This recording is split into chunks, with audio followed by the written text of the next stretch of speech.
Hello, ladies and gentlemen. Thank you for tuning in today. My name is George, and my colleagues and I will be discussing an image modality known as CT angiography and assessing its ability to detect cerebral aneurysms. So, let's get started. CT angiography is a medical imaging modality that combines computer tomography and contrast fluid, which assist in the visualization of blood flow throughout the body. This technique is therefore extremely effective in diagnosing diseases of the cardiovascular system. These diseases include pulmonary embolism, deep vein thrombosis, blockages and narrowing of arteries, and most importantly, aneurysms. However, before we go any further, let's discuss what CT scan is and how it works.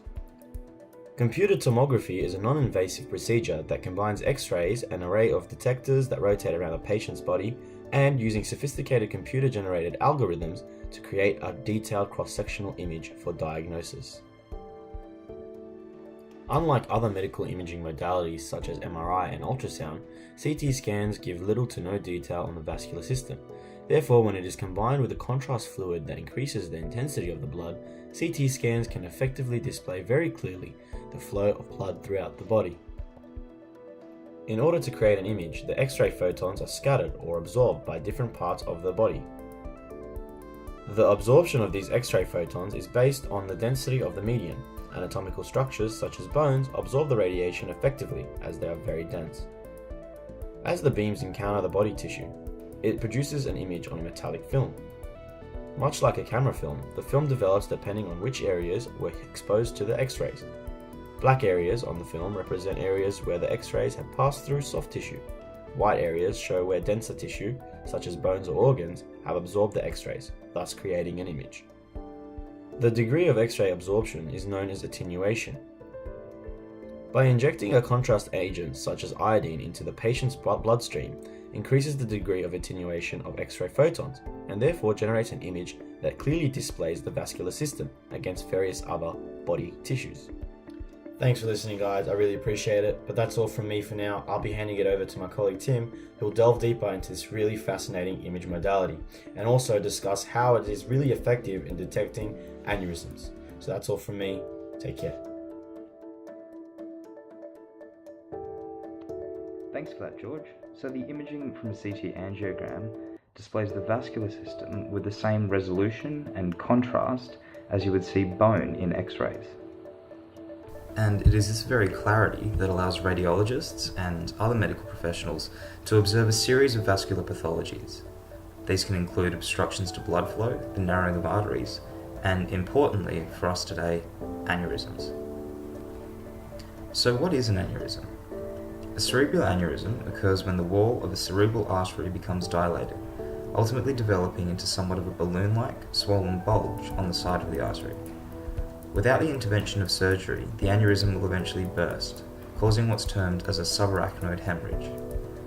Subarachnoid hemorrhage from the rupture of an intracranial aneurysm is an often fatal condition, having an approximately 50% overall mortality and high survivor morbidity, even in spite of modern advances in treatment. Unfortunately, aneurysms are asymptomatic until they rupture, which means that detecting them for early intervention prior to a subarachnoid hemorrhage is unlikely. CT angiography can be used to diagnose a suspected ruptured aneurysm and can also depict a subarachnoid hemorrhage. However, the discovery of an aneurysm by CT angiography is most commonly quite serendipitous, often occurring during testing for other unrelated conditions or pathologies. Despite its widespread use and being preferable to other more invasive diagnostic methods, there have been concerns raised about the potential for intracranial rupture to occur while performing a scan using CT angiography. The risk of rupture occurring during the procedure is highly unpredictable, as it is entirely contingent on a matrix of risk factors particular to the individual patient. It is therefore calculated on a case-by-case basis. The risk of rupture occurring is influenced by both the number and severity of risk factors present in an individual case, and these factors can be compartmentalized as either the condition of the aneurysm itself and the identity of the patient. Looking firstly at the condition of the aneurysm, its size is a particularly significant factor contributing to the risk of rupture, where increased risk is associated with increasing size. A 10mm aneurysm presents a 2.9% chance of rupture, which quadruples to 11.9% for an aneurysm that is greater than 15 millimeters in size. To further illustrate, other clinical features considered to increase the chance of rupture include how long the aneurysm has existed, its anatomical location, and its shape. The personal characteristics of the individual also contribute to the risk of intracranial rupture. These factors include age, gender, health status, including blood pressure, genetics, and lifestyle choices such as smoking, poor diet, and drug abuse. The CT angiography procedure itself has not been shown to contribute to the risk of rupture.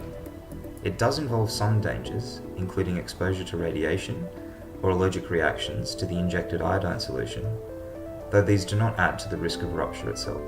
As an approach to detecting aneurysms, CT angiography has proven to be a cheap, effective, and accessible imaging procedure. It has been able to detect smaller and smaller aneurysms by increasing the number of detectors, which improves its spatial resolution. Now that's just an introduction to the many advances to CT angiography, and I'm now going to pass over to Olesko to go into further detail on these different advances and also provide a comparative analysis between CT angiography and other alternative diagnostic tools to detecting aneurysms. Catch you later, guys.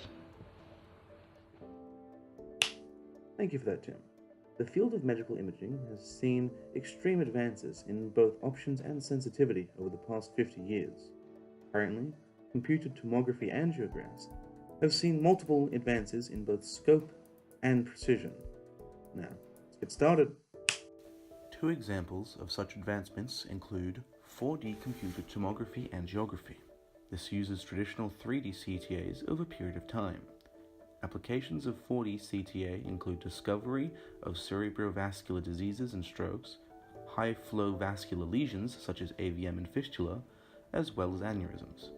In addition, the vasodynamic data can be utilized to generate parametric images, as seen shortly, in computational simulations, such as cerebral blood flow, blood volume, mean transit time, time to peak, and blood pool images. However, the major limitation and danger of this technique is that it may inadvertently increase the chance of a subarachnoid hemorrhage. Second is computational fluid dynamics in simulations. The program simulates the blood flow within the aneurysm and specified region, thus calculating the risk of rupture from several non-invasive input parameters. It can lead to early detection and specific treatment for patients, in addition to allowing doctors to understand the condition of the aneurysm before moving forward with treatment plans. However, further research is required to determine the validity, efficiency, and cost of this method. On to the comparison with other imaging methods. Magnetic resonance imaging is a safe, painless diagnostic scan that examines various areas of your body, in this case, the head. Through the use of a large magnet in a computer, magnetic signals are seen through a computer as radio waves. The computer is able to transform these radio waves into an image. Similar to the distinction between a CT and a CTA scan, the MRI has an MRA, a magnetic resonance angiography. The scan combines a regular MRI with contrast dye, which is injected into a major vein. Like the CTA, this dye travels to the brain arteries, and images are created using an MRI. This increases the enhancement of the images. Lastly, an angiogram. It allows for doctors to see the size, shape, and location of an aneurysm, as well as reveal any bleeding or vasospasm. A small incision is made onto one side or both sides of your groin after it is locally numbed and prepped. Then, a thin tube or a catheter is threaded through the arteries from the groin to the neck. A contrast dye is injected and travels to the brain arteries. X-rays are taken showing all your arteries and any abnormalities, such as an aneurysm.